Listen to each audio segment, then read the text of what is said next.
नोरमा group, जो सोचता है वो करता है। आपके अपने सपनों का आशियाना। तरारी विधानसभा ये दूसरा विधानसभा है जो कहीं ना कहीं भारतीय जनता पार्टी के लिए नाक का प्रश्न बना हुआ है और इस सीट पर जीत के लिए भारतीय जनता पार्टी ने सब कुछ दांव पे लगा दिया है। यहाँ तक कि आपको बता दें कि जो उम्मीदवार उतारे गए थे भारतीय जनता पार्टी की तरफ से, सुनील पांडे उर्फ नरेंद्र पांडे के पुत्र विशाल प्रशांत, उनको लेकर के और उन्हें जिताने के लिए लगभग सभी एनडीए के घटक दल वहां अपना कैंप कर रहे थे। और यहां तक कि आपने देखा होगा कि विभिन्न सभाओं को संबोधित करते हुए विशाल प्रशांत के पक्ष में वोट करने की बात कही गई थी।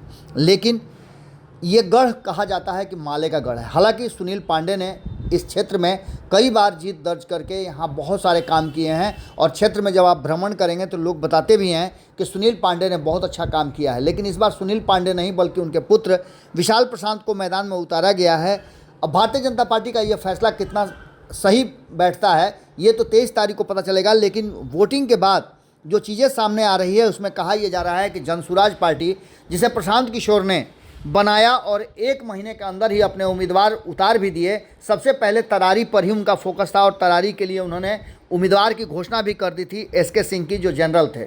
लेकिन उनके कई कारण थे जिसके चलते उन्हें चुनावी मैदान से दूर रखा गया या उन्हें हटना पड़ा। तो वहीं किरण सिंह को टिकट दे करके उन्होंने अपने समीकरण को भी साधा, वहाँ राजपूत उम्मीदवार दिया और साथ ही महिला भी थी।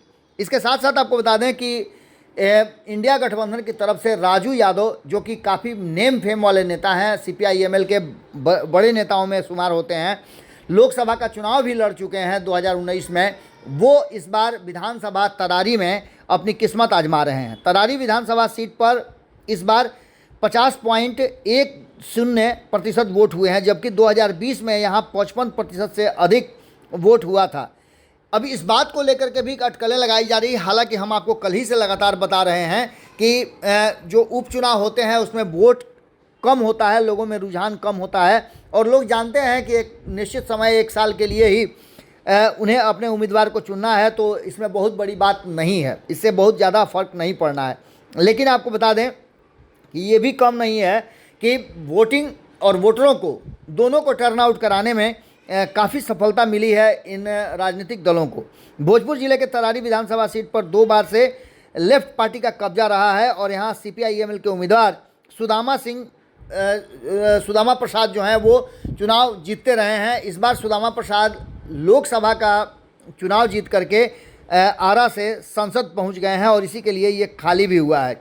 उन्हें करीब 44% वोट शेयर मिला था पिछली बार 2020 में, जबकि उनके निकटतम प्रतिद्वंदी तब निर्दलीय उम्मीदवार के रूप में सुनील पांडे और नरेंद्र पांडे ने किस्मत आजमाई थी और 37% वोट उन्हें हासिल हुआ था। हालांकि कड़ी टक्कर दी गई थी और बाकी के लोग यहाँ से दिखे तक नहीं थे। इसके साथ साथ आपको बता दें कि इस बार भारतीय जनता पार्टी ने उनके बेटे विशाल प्रशांत को मैदान में उतारा है और राजू यादव के खिलाफ तथा जनसुराज के साथ साथ यहाँ बसपा भी अपने उम्मीदवार को उतार चुकी है।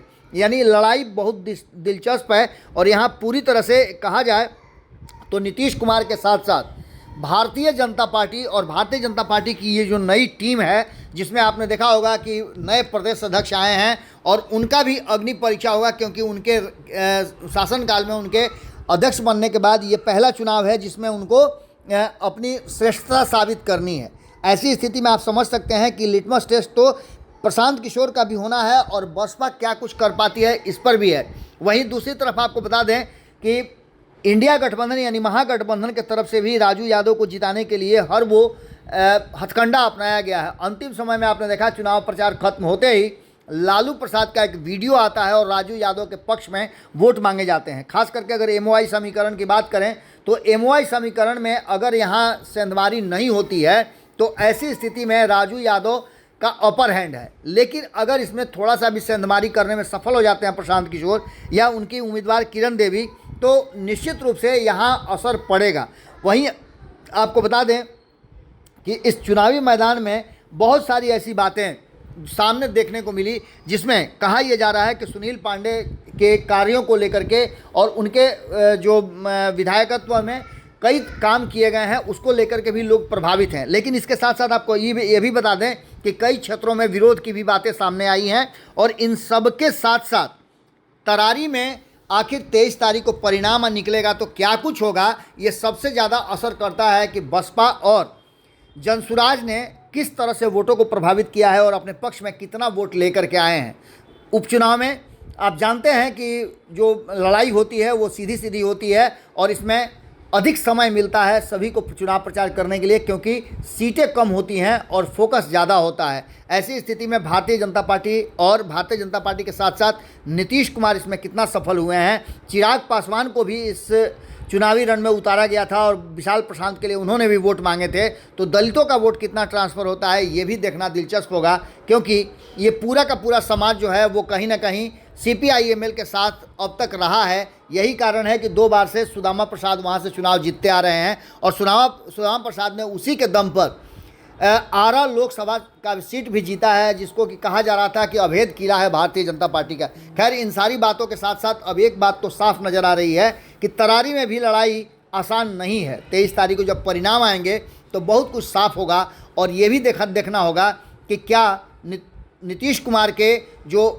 महिला वोट बैंक है उसमें सेंधमारी कर पाए हैं कि नहीं कर पाए हैं प्रशांत किशोर। तो वहीं प्रशांत किशोर लालू प्रसाद के MY वोट बैंक में अपनी सेंधमारी करने में सफल हुए हैं या नहीं हुए हैं। तो वहीं बसपा दलित वोटरों को कितना अपने पक्ष में कर पाई है, ये पूरा का पूरा समीकरण 23 तारीख को जोड़ा जाएगा। हालांकि अभी से मंथन का दौर जारी है और जीत हार के दावे अभी भी किए जा रहे हैं। जुड़े रहिए भारत लाइव के साथ। हमारी नज़र हर उस छोटी बड़ी खबर पर है, आपकी नज़र भारत लाइव पे होनी चाहिए। 23 तारीख को जब परिणाम आएगा तो हम आपसे चाहेंगे कि आप भी हमारे साथ जुड़ें और जो हमने विश्लेषण किया है उस पर आप अपनी राय जरूर दें। आपके सपनों को हमने सजाया है, ई होम्स पैनोरमा को हमने बनाया है। ई होम्स मेरा एक सपना था जिस पे मैं पिछले 4 साल से काम कर रहा था। हमने जो बनाया है वो सबने है माना। ई होम्स पैनोरमा में हो आपका भी आशियाना। और फाइनली हमने 2021 में इस प्रोजेक्ट को लॉन्च किया। बहुत लोग अप्रिशिएट कर रहे हैं कि पूर्णिया जैसे शहर में, बिहार के, एक तो बिहार की बात करें उसमें भी पूर्णिया जैसे छोटे जगह में इस तरह का लाइफस्टाइल देना, ये सुन के हम लोगों को बहुत अच्छा लगता है। ई होम्स में हमने कुछ और भी किया है, जैसे हम जिस जगह में रह रहे हैं हमारे फैमिली सिक्योर हो, उनको सिक्योरिटी का ध्यान में रखा है। आपकी सुविधा और सुरक्षा आपके लिए खास है, ये आपका विश्वास है। इसमें आर्टिफिशियल इंटेलिजेंस का 7 लेयर सिक्योरिटी का हमने इस्तेमाल किया है। लस ग्रीन कैंपस को बनाया है। यदि हमारा बाउंड्री वाल है तो वो वर्टिकल गार्डन है। ये जितनी भी फैसिलिटी होता है एक इंटरनेशनल टाउनशिप में ई होम्स है, ये हम लोग विश्वास नहीं कर पा रहे हैं। जो भी हमारे मित्र दोस्त या जो भी हमारे बाहर के बाहर आते हैं तो हम लोगों को बहुत अच्छा सुनने को मिलता है और बहुत अच्छा क्रेडिट मिल रहा है। वो सारा हमने सिर्फ एक बिल्डिंग नहीं बनाया, हमें एक बहुत अच्छा लाइफस्टाइल दिया ई होम्स में, और मेरा एक सपना था जिसको मैं आज फुलफिल होते हुए देख पा रहा हूँ। ये आपका आवास है। ई होम्स पैनोरमा में अब आपका निवास है। E Homes Panorama, luxurious lifestyle redefined. Panorama group, जो सोचता है वो करता है। अगर ये वीडियो पसंद आई और वह बिहार के राजनीति और बिहारियत से सरोकार रखेनी तो सब्सक्राइब बटन दबा के चैनल के सब्सक्राइब कर ली। ओजे एगो घंटी बा, ओकरा बटन दबा देला से कुल सटीक और मारक खबर रुआ मुफ्त में मिल जाई। अगर रुआ पत्रकारिता के हमनी के नया प्रयोग में सहयोग कर चाहतानी तो ज्वाइन बटन दबा दी। पेटीएम नंबर नोट कर ली 9386 816 700। धन्यवाद।